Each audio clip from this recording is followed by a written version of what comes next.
Hello दोस्तों, wealth इतने channel पे आप सभी का स्वागत है। आज की इस वीडियो में हम आईडीएफसी फर्स्ट बैंक के रिजल्ट्स देख रहे हैं। आईडीएफसी फर्स्ट बैंक भी मेरे पोर्टफोलियो का हिस्सा है और ये भी बैंक मैंने बहुत ही निचले लेवल पे बाई किया है। तो चलिए देखते हैं आईडीएफसी फर्स्ट बैंक के रिजल्ट्स। आईडीएफसी फर्स्ट बैंक के रिजल्ट्स इतने खास नहीं है, तोड़फोड़ रिजल्ट्स नहीं है।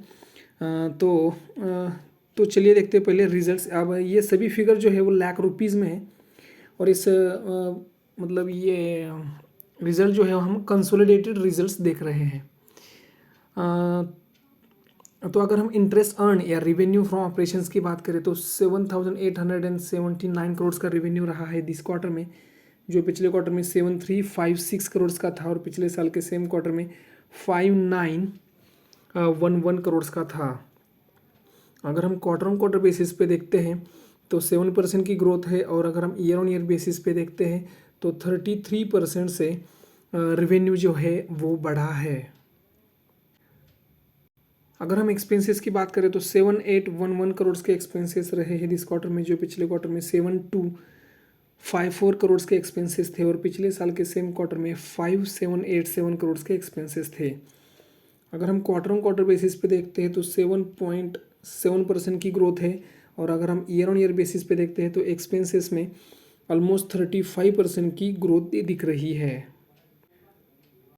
अगर हम नेट प्रॉफिट की बात करते हैं तो 732 करोड़ का नेट प्रॉफिट आया है दिस क्वार्टर में, जो पिछले क्वार्टर में 746 करोड़ का था और पिछले साल के सेम क्वार्टर में 616 करोड़ का नेट प्रॉफिट था। अगर हम क्वार्टर ऑन क्वार्टर बेसिस पे देखते हैं तो 1.88% से नेट प्रॉफिट घटा है और अगर हम ईयर ऑन ईयर बेसिस पे देखते हैं तो 18.8% से नेट प्रॉफिट जो है वो बढ़ा है।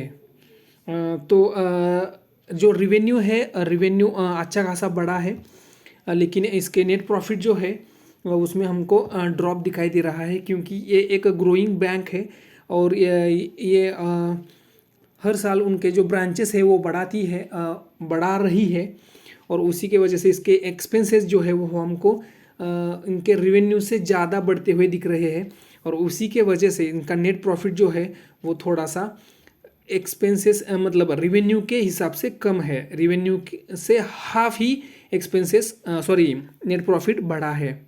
तो इसके हम बाकी चीज़ें देखते हैं, बाकी रेशोज़। इनके किसी भी बैंक के लिए उसका ग्रॉस एनपीए और नेट एनपीए देखना बहुत ज़्यादा ज़रूरी है।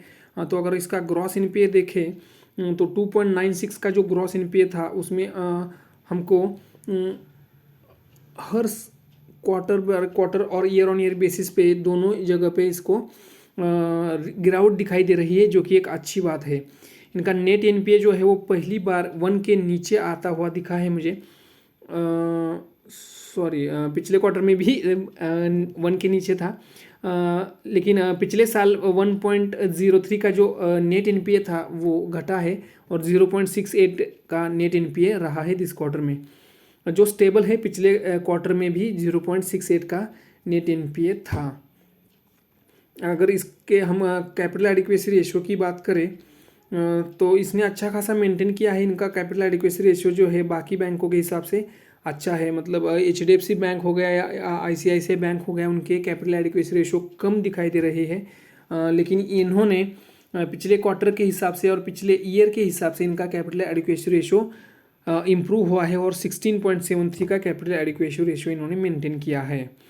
तो रिजल्ट्स मुझे ठीक ठाक या अच्छे लग रहे हैं। आपको ये रिजल्ट्स कैसे लगते हैं मुझे आप कमेंट सेक्शन में ज़रूर बताइए और अगर आपने चैनल को अभी तक सब्सक्राइब नहीं किया तो चैनल को सब्सक्राइब करना मत भूलिए। जय हिंद।